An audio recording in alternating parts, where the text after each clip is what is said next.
Roche, and today is day number boop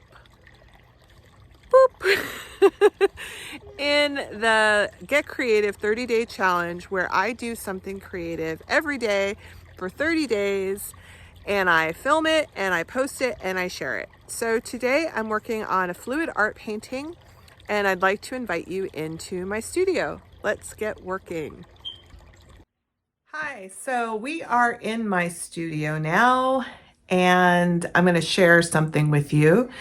I just filmed the intro in the park across the street from my house, and walking back my daughter took a little tumble, so she has a scraped knee. Nothing that wasn't dealt with a single band-aid and a cup of water and some cartoons, but we may be interrupted very dramatically at some point. So we're just gonna have to go with the flow. She's in there watching Clifford the Big Red Dog right now. So I'm gonna do this painting and I'm gonna show you, and we're just gonna make it happen as is. Okay, so I had already mixed the paints, and considering that I don't know how much time I'm gonna actually have to paint, this is a little bit of a big project, but we're gonna make it happen, okay? So today I have 18 colors. I will repeat that, 18 colors. Now, if you're just starting in fluid acrylic art, I do not suggest trying to tackle 18 colors. It's very likely you'll end up with mud. It's important that you have your consistencies down, and also that the composition can lend itself to that many colors. So certain techniques would not be advantageous with 18 colors. But when you know how to break the rules, then it's not a big deal. So I'm gonna go ahead and I'm gonna fill a cup, and we're gonna play with these 18 colors, but I'm not gonna tell you all the colors, it's just too many. But I will tell you this, they're all the Soho Urban Artist brand. Some of the memorable ones are like the Prussian blue, the cerulean is really pretty, the dioxazine violet. Every once in a while, I really like to just use one company of paints and kind of see what I get, and if it's advantageous to stick to that company, since theoretically the company's paints should incorporate with each other well. My basic recipe for this particular pour is going to be 1 part of the Soho paint with 4 parts of my pouring medium. And my pouring medium today is the golden color pouring medium in gloss. This pouring medium is about $100 a gallon, regular price. You can often get it as cheap as $60 US if it's on sale. So it's not something you just want to jump on if you're learning how to do this. It's not the cheapest option, but it gives a glossy finish, and you will not feel the canvas through the painting, which it doesn't mean that that's bad. I mean, it's just that that's not what this pouring medium will do. I have plenty of fluid art canvases where you can see the canvas, and I love it. So it's just a different effect. And so it comes out glossy smooth, so you really have to watch for your bubbles, and you have to watch to make sure that nothing falls into your paint. And if you keep hearing a chirping, I think my fire alarm thing is out of batteries, so I'm sorry. Last thing is that I always start my paint choices with a dark and a light. A lot of these colors are very similar in value. They might be different shades, but they have a very similar value. So it's important to get something darker and something lighter. So I do have Mars Black, a white, and a silver.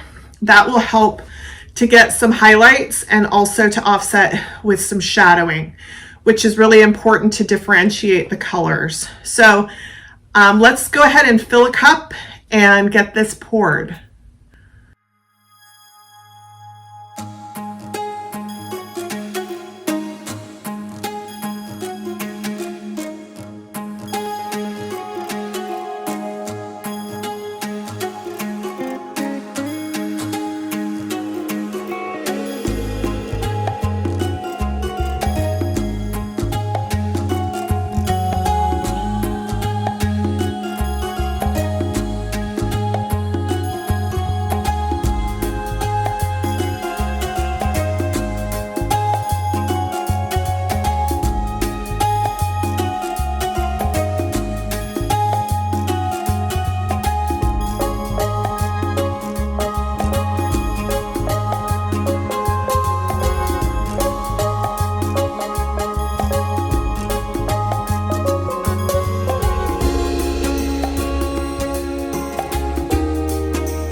background music because I have to speak because my heart is beating. I mean, this is amazing. I mean, I'm just freaking out. This is so beautiful. So I'm torching because there are a lot of bubbles. It really needs to torch. So I'm gonna spend some time very meticulously going through and getting out bubbles, making sure that no like chunks of paint secretly made their way in there. Maybe I didn't mix completely. There are a lot of bubbles, so I'm gonna really take my time and go through this. But this is so pretty. Oh my gosh. I mean, I'll bring you in close, but there's so many parts of this that I'm just falling in love with. I can't stop looking at. And I can see that as I'm torching, some reactions are happening. I see a cell that's popping up over here. I see some cells popping up over there. So it's not finished becoming whatever it's going to be.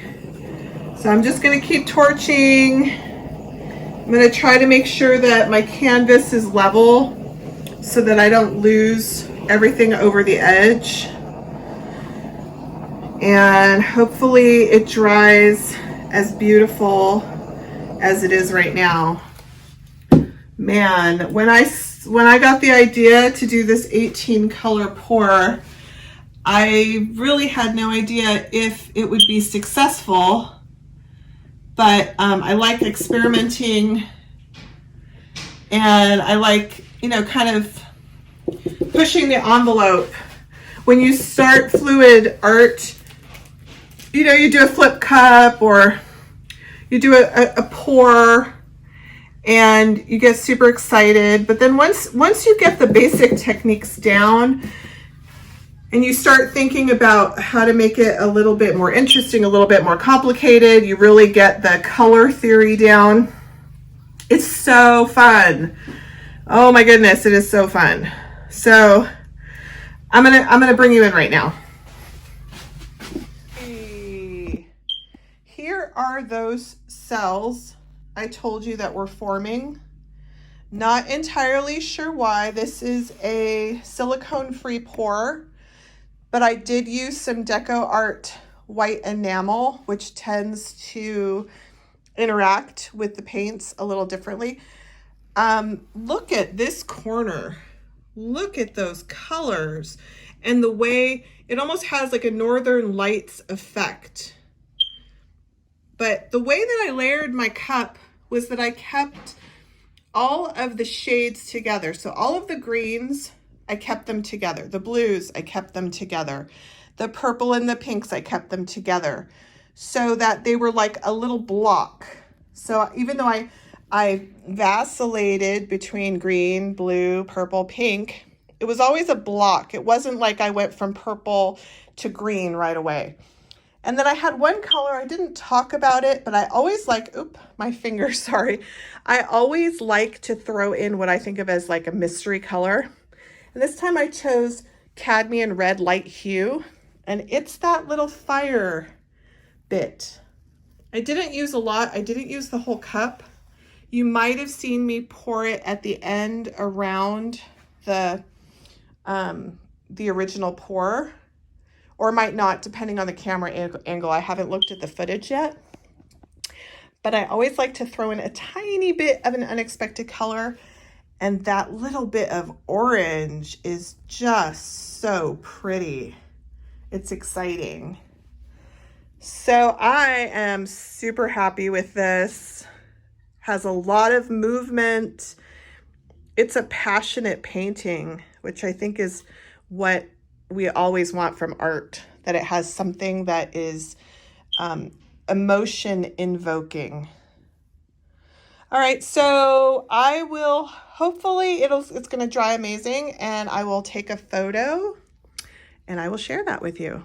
So that is me for today. See you tomorrow.